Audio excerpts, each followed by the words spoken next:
Their performances were all outstanding.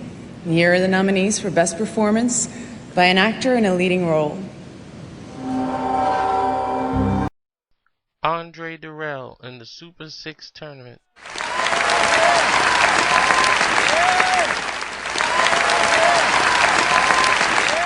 And the winner is Andre Durrell. This is the first Academy Award and second nomination.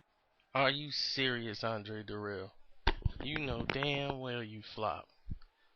Now Andre Durrell is like a 7-round fighter at best.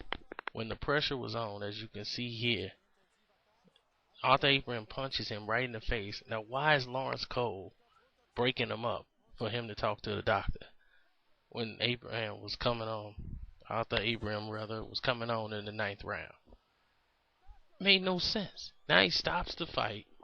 They got to get a doctor in here to look at the cut so this guy can recuperate, because he's dead tired. This is ridiculous. I want to apologize to everybody overseas in England and all over the world who had to witness a guy getting robbed. Now after the break, he comes back charged, and he clearly throws some shots to the body. One slips low and hits him in the groin. Ref don't gives him a break. Let him fight. So of course Arthur Abrams ticked. He's not getting the calls he deserves and the respect he deserves as being the undefeated champion at 168. He's the #1 fighter at this weight class. And he's still coming on strong, and this guy's fate is clear. And then, of course, the knockdown. The one that they wave off as a slip. How could you even call that a slip? That's ridiculous. Referee Lawrence Cole should be fired. If it was up to me, he'd be fired. I don't even know how he still got a license. And he's from Texas. And this is the state y'all trying to rush people to go to. And Lawrence Cole's the referee there.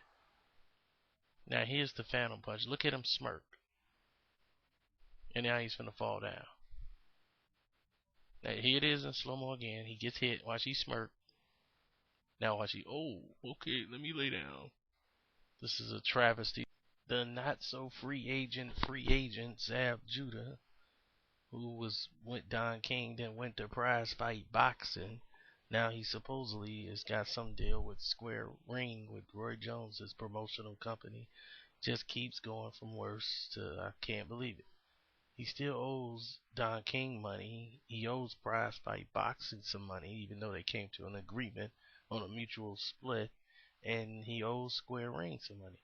So the problem is he can't get a fight, because if he does fight, he's gonna barely make $100,000 because people are gonna come for their money. So he doesn't want to pay Don King, who pretty much is gonna promote the fight because he owes Don. So Don's not gonna grant him any leniency on it. So he told Zab, look, either you fight or we move on. So the ball is in Zab Judah's court. And Zab Judah said it best. He got 11 belts. He was the last unified champion in the world. But the mortgage can't be paid with belts. They don't care how many belts you got when it's time to pay the mortgage. And he's right. Then it comes to Tim Bradley. The guy keeps surprising me more than any of the other fighters at 140, because just when I think like he's met his match, he seems to change his style to adapt to the fighter he's facing. This HBO 140-pound tournament is gonna be sick, because they pretty much pent Bradley in a corner the way he had to sign a contract with them in order to pretty much participate and fight against any of the other fighters. They had a deal pretty much on the table, done deal, with Amir Khan before anybody did, and HBO snatched that off the table because Golden Boy signed him up, and they just reneged on their word and left Bradley without a fight. So Bradley's been a man without a fight for a while, but now that he signed his contract with HBO, they promised to get him the bigger fights.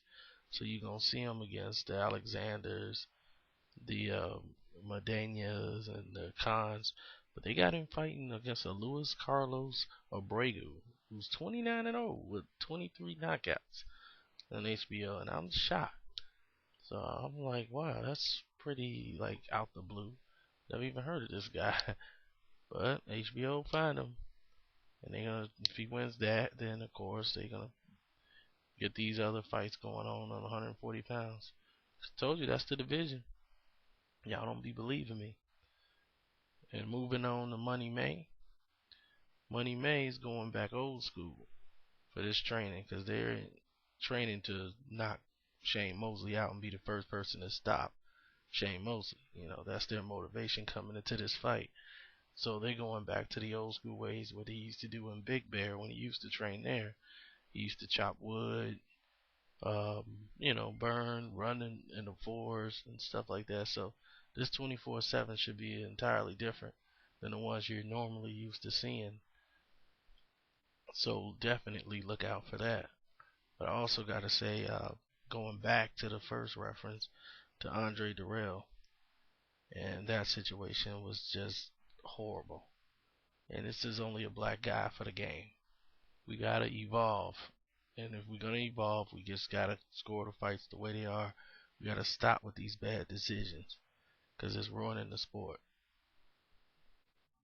and we don't need it. I mean, it's so unnecessary. The tournament is great as it is. It needs no extra push. But coming up next time, I have a lot more for you.